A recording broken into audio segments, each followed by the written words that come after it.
The suburban street was eerily quiet, save for the faint hum of cicadas and the distant bark of a dog. Jamal Walker adjusted his hoodie, trying to ignore the growing unease in his chest. He had been walking home from the basketball court, his backpack slung loosely over one shoulder, when the flashing blue and red lights cast a foreboding glow over the sidewalk. "Hey you," a voice barked from behind him. Jamal froze. He turned slowly, heart pounding, to face a white police officer who had stepped out of his cruiser, hand resting on his holster. "What are you doing out here?" the officer demanded, his tone sharp and accusatory. "Just walking home," Jamal replied, his voice steady but low. The officer's eyes narrowed.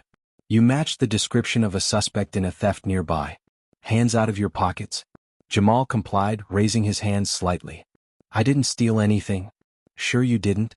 The officer sneered, stepping closer. "Turn around." Jamal hesitated, his stomach churning. The officer grabbed his arm roughly, spinning him around and patting him down. A small crowd began to gather, murmuring in confusion. "See? Nothing?" Jamal protested, his voice cracking. "Watch your tone, boy," the officer snapped, his grip tightening. "You people think you can do whatever you want?" "Excuse me?" A calm but commanding voice cut through the tension. The crowd parted to reveal a man in a leather jacket and sunglasses. Denzel Washington. The officer faltered, momentarily caught off guard by the celebrity's presence.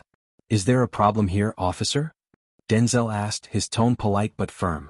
"This doesn't concern you," the officer retorted, though his bravado wavered. "It does if you're harassing this young man without cause." Denzel stepped closer, his piercing gaze locking onto the officer. Jamal looked up at Denzel, his wide eyes a mixture of fear and awe. The crowd whispered in recognition, their murmurs growing louder. The officer squared his shoulders, trying to regain control of the situation. "This kid matches the description of a suspect in a theft. I'm doing my job." "Is that so?" Denzel said, tilting his head slightly. His voice was calm, but his presence was overpowering. "What's this description you're working off?" The officer hesitated, his hand still gripping Jamal's arm. "Young black male wearing a hoodie?" Denzel raised an eyebrow. "That's it? In this neighborhood, that could be half the boys on this street?" The murmurs in the crowd grew louder. Emboldened by the actor's intervention, someone called out, "Leave the kid alone." Another voice chimed in, "Yeah, he didn't do anything." The officer's face reddened. "Step back," he ordered Denzel, his hand now resting on his taser. Denzel didn't flinch. He took a deliberate step forward, his eyes unyielding. "Are you really going to escalate this in front of all these witnesses? Cameras everywhere?" He gestured to the crowd, where several people had their phones raised, recording the encounter. The officer's grip on Jamal loosened slightly, his eyes darting nervously toward the phones. "I'm just doing my job," he muttered, releasing the boy's arm.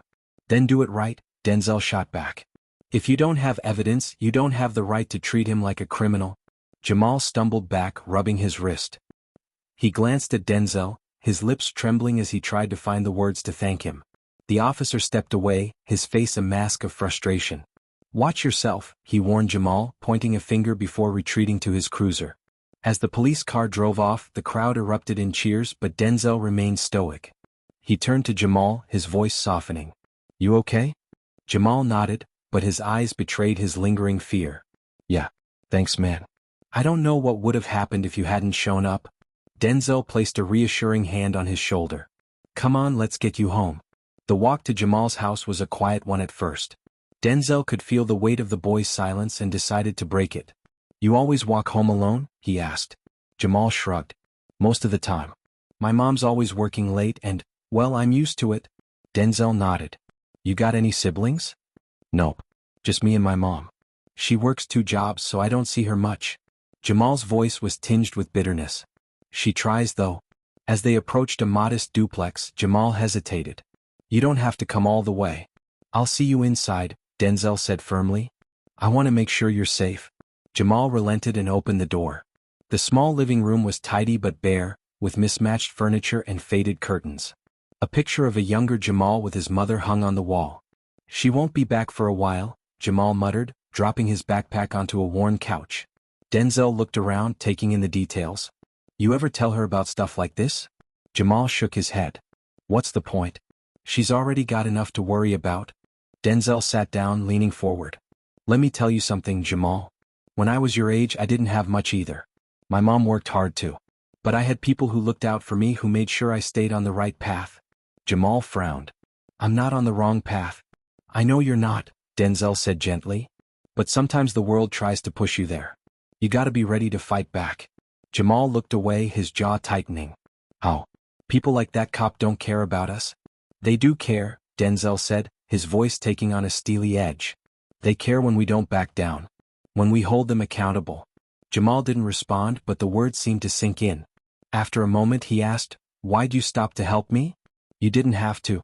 Denzel smiled faintly. Because someone did it for me once. And because you remind me of a kid I used to know. Smart, tough, but carrying too much on his shoulders. Jamal's eyes softened. Thanks, man. Don't mention it. Denzel stood. But I'm not done with you yet. Tomorrow I'm taking you out for lunch.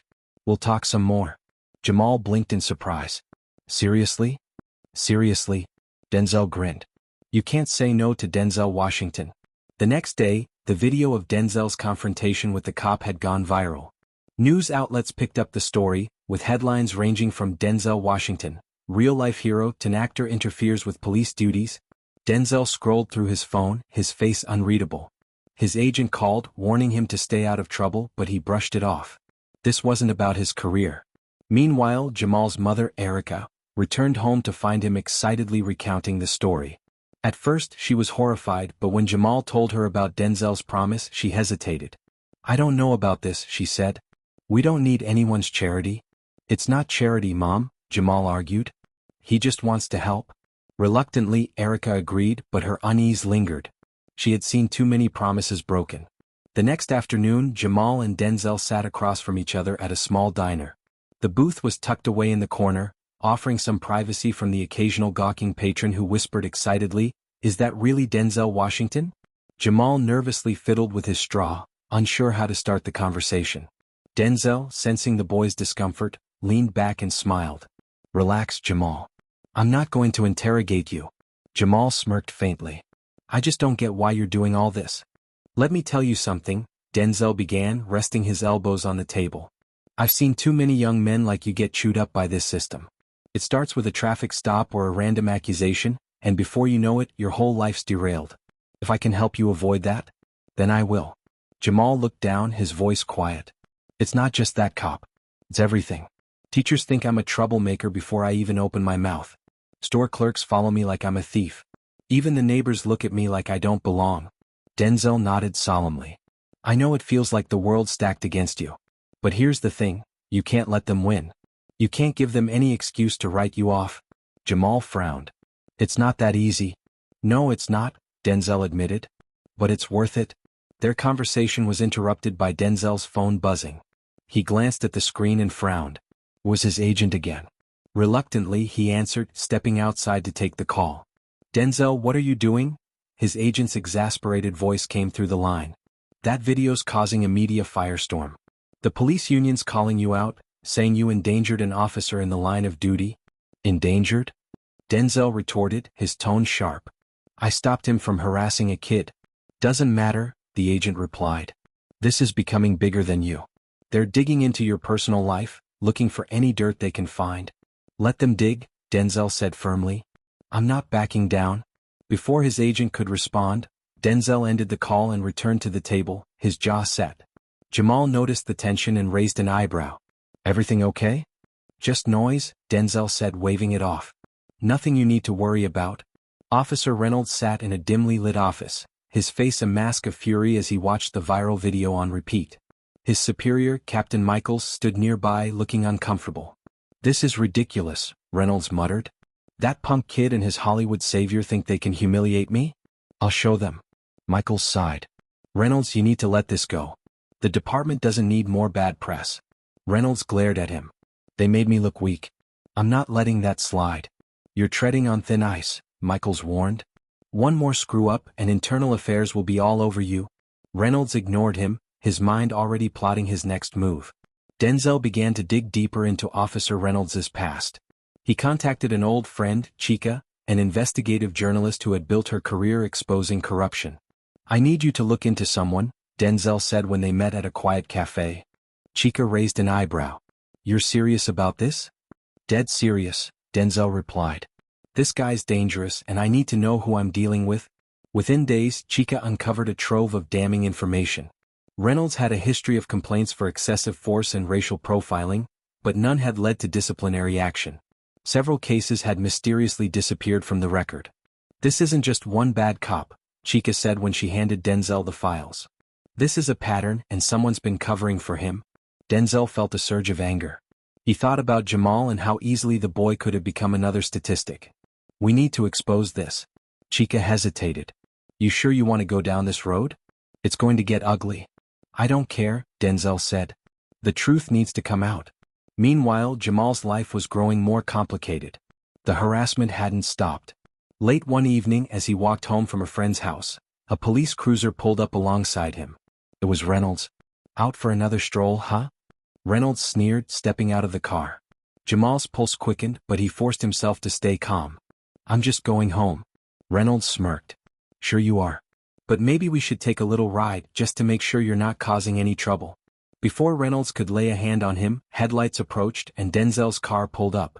He had been following Jamal from a distance, worried about his safety. Evening, officer, Denzel called out as he stepped out of the car. Everything all right here? Reynolds's face twisted in frustration. Stay out of this. Denzel didn't move. I'm just here to make sure the boy gets home safe. Reynolds stared him down for a long moment before finally backing off. This isn't over, he muttered, climbing back into his cruiser. As the tension escalated, the threats against Denzel and Jamal grew more direct. Anonymous letters were left at Denzel's home, warning him to stop his crusade. Jamal's mother received a call late at night, a low voice on the other end saying, "You're next." Despite the fear, neither of them backed down. Denzel doubled down on his efforts, working with Chica to prepare a public expose. Jamal, inspired by Denzel's courage, began speaking out at school and in his community about his experiences. But then the unthinkable happened. One evening, Jamal was walking home when he was ambushed by two masked men. They dragged him into an alley, beating him mercilessly. Just as one of them raised a knife, a voice rang out. Let him go. Denzel appeared, armed with nothing but a tire iron he had grabbed from his car. The men hesitated before fleeing, leaving Jamal bruised but alive. As Denzel helped him to his feet, Jamal looked at him with tears in his eyes. Why do they hate me so much? Denzel's voice cracked as he replied, because they're afraid of what you represent. But you can't let them break you.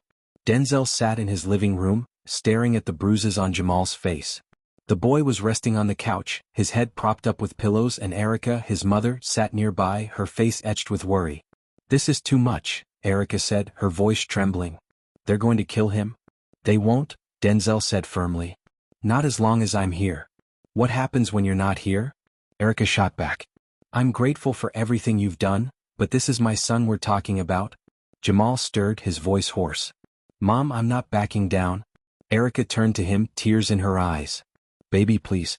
This isn't your fight. Yes, it is, Jamal said, sitting up despite the pain. If I don't stand up now, they'll keep doing this to someone else. To kids like me? Denzel nodded, a sense of pride swelling in his chest. You're braver than most adults I know, Jamal. But we're not doing this alone.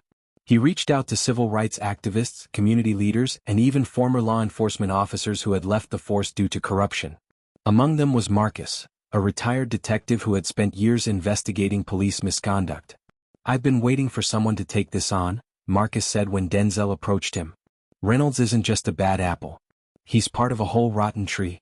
With Marcus's help, they uncovered more about Reynolds's connections to a local extremist group known for targeting activists and minorities. The evidence was damning but dangerous to bring to light. You're putting a target on your back, Marcus warned. You sure you're ready for that? I've been ready, Denzel said. What about you? Marcus smirked.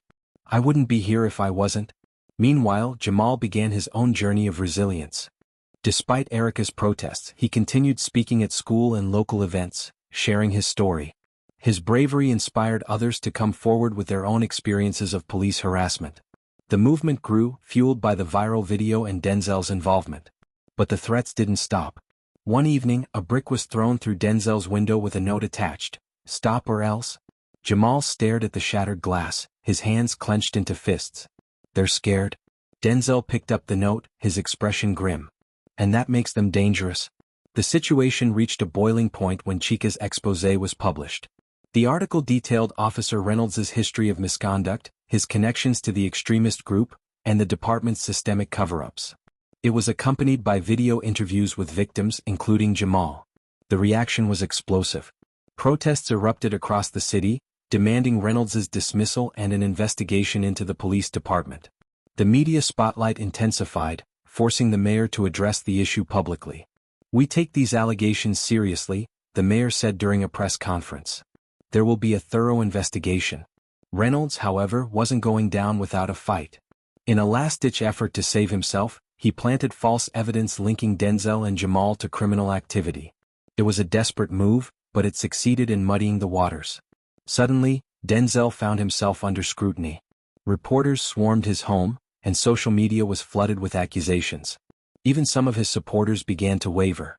"Let them come," Denzel told Marcus. "We have the truth on our side." But the truth wasn't enough to prevent what happened next. One evening, Jamal was kidnapped.